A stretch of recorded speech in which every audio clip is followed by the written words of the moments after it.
ইন্ডিয়াতে প্রথমবার তৈরি হয়েছে কালকি 2898 এডি। মুভিটা যদি তুমি দেখো, পুষ্পা, RRR এদের কথা ভুলেই যাবে। বাহুবলীতে প্রভাসের যে হাইপটা ছিল সেটা আরেকবার ঘুরে এসেছে এই কালকি 2898 এডিতে। মহাভারতের পর থেকে 2828 সালে কি হতে পারে তার ধারণা দিয়েছেন নাগ আশ্রয়। পেন ইন্ডিয়া মুভিকে যদি কেউ প্রথমবার হলিউড মুভি বানাতে পারে সেটা হচ্ছে নাগ আশ্রয়। তো গাইস, এই কালকি 2898 এডি মুভিটা কেমন, ভালো আর খারাপ দুটো দিকেই আলোচনা হবে, এবং এই মুভিতে কে কোন ধরনের রূপ ধারণ করেছে তা নিয়েও আলোচনা হবে। তো গাইস, আমি আকাশ, টুডে রিভিউ কালকি 2898 এডি মুভি। মুভিটা স্টার্টিং হয় মহাভারতের যুদ্ধ থেকে, যেখানে অশ্বত্থামা শ্রীকৃষ্ণকে মারছিলেন, এবং সেইখানে শ্রীকৃষ্ণ বলছে যে তুমি এখন আমাকে মারছো, কিন্তু এমন একদিন সময় আসবে যে তুমি আমাকে বাঁচাতে বাধ্য, এবং তাকে এমন একটা অভিশাপ দিয়েছিলেন যে তুমি মরতে চাইলেও মরবে না। এই বলে তার মনিটা ছিনিয়ে নিয়েছিলেন শ্রীকৃষ্ণ। 6000 বছর পরে একটা শেষ শহর বেঁচে থাকে কাশী, যেখানে সব কিছুই পাবে একটা পিরামিডের মতো কমপ্লেক্সে, এবং তার বাইরে জলটুকুও পাবে না। সেই জলের জন্য সেখানে সব লোক লড়াই করতে থাকে, এবং সেখানকার রাজা থাকেন সুপ্রিম আস্কিং। তার উদ্দেশ্য কি সেটা তো জানা যায় না, কিন্তু ভাই যেটা জানা যায় সে একাই রাজ করতে চায় এই দুনিয়ায়। এখানে দীপিকা পাডুকোন হচ্ছেন সুমতি, সুমতির গর্ভে গর্ভধারণ করছেন কালকি। কালকি যদি জন্ম নেই তাহলে নতুন যুগ শুরু হওয়ার পর সুপ্রিম আস্কিং তো বিনাশ হবেই। তার কারণে সুপ্রিম আস্কিং এর এখন টার্গেট হচ্ছে সুমতিকে মেরে ফেলার, এবং তাকে মেরে ফেলার জন্য একটা বিশাল ইনাম রেখেছেন 1 মিলিয়ন ইউনিট। তাকে যে কিডন্যাপ করে আনবে তাকে কমপ্লেক্সে থাকার জন্য দিবে, এবং 1 মিলিয়ন ইউনিটও দিবে। তো গাইস, কমপ্লেক্সে থাকার জন্য প্রভাস তো পাগল, তার জন্য প্রভাসের টার্গেট সুমতিকে কিডন্যাপ করা। এদিকে 6000 সাল পরে অশ্বত্থামার শক্তি পুনর্জীবিত হয়েছে, এবং সে কালকিকে রক্ষা করার জন্যই এসেছে। তো গাইস, এইখানে আসল যুদ্ধটা হয় প্রভাস এবং অমিতাভ বচ্চনের সাথে। মুভির মধ্যে অশ্বত্থামাকে যে পাওয়ারটা দিয়েছেন তার জন্য ভাই নাগ অশ্বিনের ডিসিশন সব থেকে বেস্ট বলবো, কারণ এখানে প্রভাস মেন অ্যাক্টর হওয়া সত্ত্বেও সে অশ্বত্থামার সাথে পারে না। বারবার সে লড়াই করতে আসে, কিন্তু ভাই অশ্বত্থামাকে হারাতে পারে না।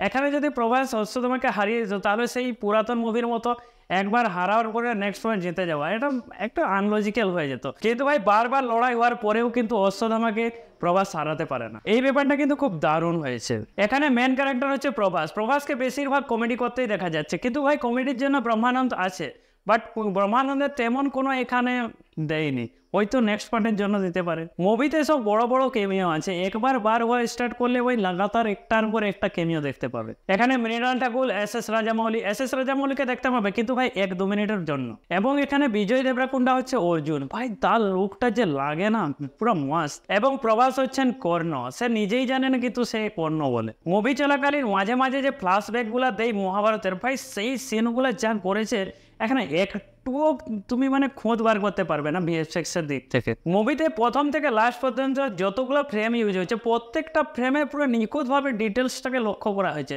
মানে তুমি যত চেষ্টা করলেও কোনো ভুল বার করতে পারবে না। এবং তার সাথে সন্তোষ নারায়ণের ব্যাকগ্রাউন্ড মিউজিক মুভিটার হাইপ আরো দ্বিগুণ করে দেয়। এখানে যে VFX এর কাজ করেছে সে অলরেডি বলিউডে কাজ করেছিল। মুভির মধ্যে ভালো দিকগুলো আলোচনা করলে তো শেষেই হবে না, এত ভালো দিক আছে, কিন্তু ভাই খারাপ দিকও আছে। যেমন এই মুভিতে অডিয়েন্সের সাথে ইমোশনালি ভাবে খেলতে পারে না, এবং এখানে একটা ইউজলেস ক্যারেক্টার আছে দিশা পটানি। ভাই সে থাকলেও কি না থাকলেও কি, তাকে আনারই ছিল না, তাকে দিয়ে বেকার করে দিয়েছে, কিন্তু তাকে তেমন বেশি সময়ের জন্য দেয় না, মাত্র 5 মিনিট। কোথায় আছে না, যাকে যত দাও সে ততই চায়। ভাই মুভিটা এত ভালো হয়েছে তবু লোক তো ওর খোঁজ বার করবেই।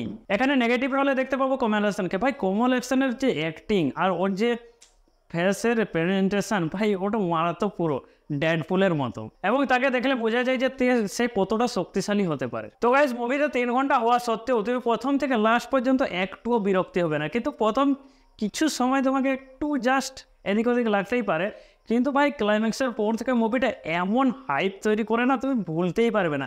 যদি মুভিটা একবার দেখো না, তুমি মাস্টলি বারবার কথা বলবে এই মুভিটার সম্পর্কে তোমার বন্ধুদের। তো গাইস, এই মুভিটা কারা দেখতে পারে? যারা সিরিয়াল এবং ড্রামা, অ্যাকশন ফ্যাকশন দেখে না, মারপিট, তারা এই মুভিটা না দেখলেই ভালো, কারণ ওদেরকে এটা ভালো লাগবে না প্রথমে। তারা মনে মনে ভাবে মুভির মধ্যে ইন্ডিয়ান নেসটা নাই, ভাই পুরোটাই হলিউড। কিন্তু ভাই যারা হলিউড এবং অ্যাকশন মুভি দেখতে পছন্দ করো, এই মুভিটা তো তোমাকে মাস্টলি দেখা উচিত। তো গাইস, মুভিটার বাজেট হচ্ছে 600 কোটি টাকা, এটা মাস্টলি 1000 কোটির উপরে ইনকাম করবেই। তো গাইস, মুভিটা রিলিজ হয়ে গেছে 27শে জুন। যদি তুমি দেখো নি, গিয়ে থিয়েটারে দেখতে পারো। ভাই থিয়েটার এক্সপিরিয়েন্সের জন্য এই মুভিটা পুরো বেস্ট। তো গাইস, এই কালকি মুভিটা আমাকে বেশ দারুণ লেগেছে। একে যদি হাসি খুশি ভাবে রেটিং দেওয়া যায়, ভাই 4.5 রেটিং তো দেওয়াই যেতেই পারে 5-এর মধ্যে। তো গাইস, আমার রিভিউটা কেমন লেগেছে? যদি ভালো লেগে তো ভাই লাইক করে দাও, নতুন হলে সাবস্ক্রাইব করে দাও, এভাবে নতুন নতুন রিভিউ পাওয়ার জন্য। তো গাইস, চলো আজকের মতো bye bye, tata, next time দেখা হবে। ওকে।